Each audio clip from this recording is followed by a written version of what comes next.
اللہ تعالیٰ کو شوق نہیں ہے گمراہ کرنے کا. ما یفعل اللہ بعذابکم ان شکرتم وآمنتم.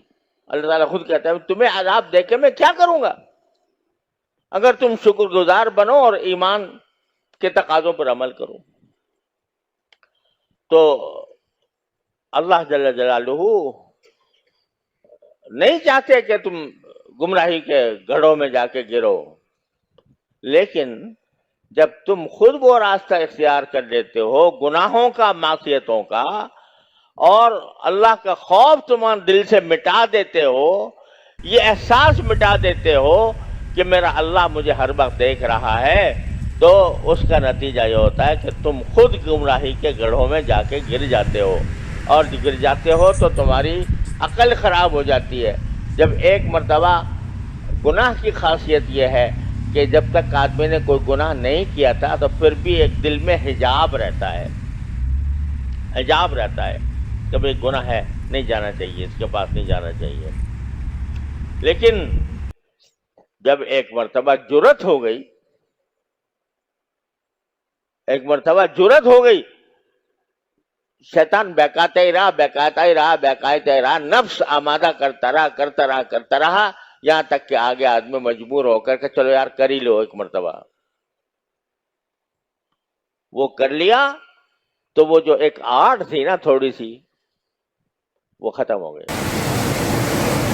وہ حجاب جو تھا وہ اٹھ گیا.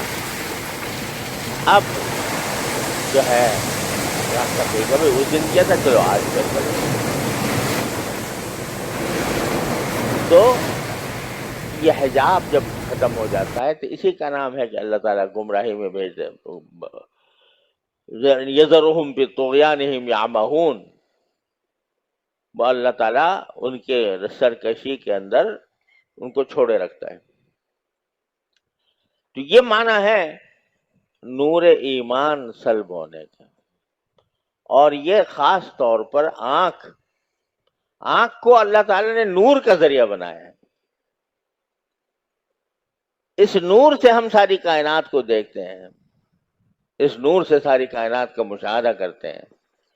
اسی کو جب غلط استعمال کر لیا تو پھر یہ نور ایمان اس سے گھٹتا چلا جاتا ہے. برے کو اچھا سمجھنے لگتا ہے بندہ، رغبت طاعات کی طرف کم ہو جاتی ہے، معصیت کی طرف زیادہ بڑھ جاتی ہے. یہ معنی ہے نور ایمان کے سلب ہونے سے، یہ نور ایمان کے کم ہونے سے.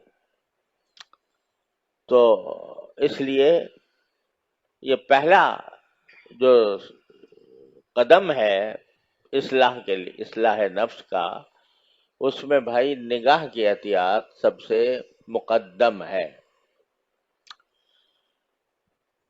اور مجھے پتا ہے کہ آج کے دور میں نگاہ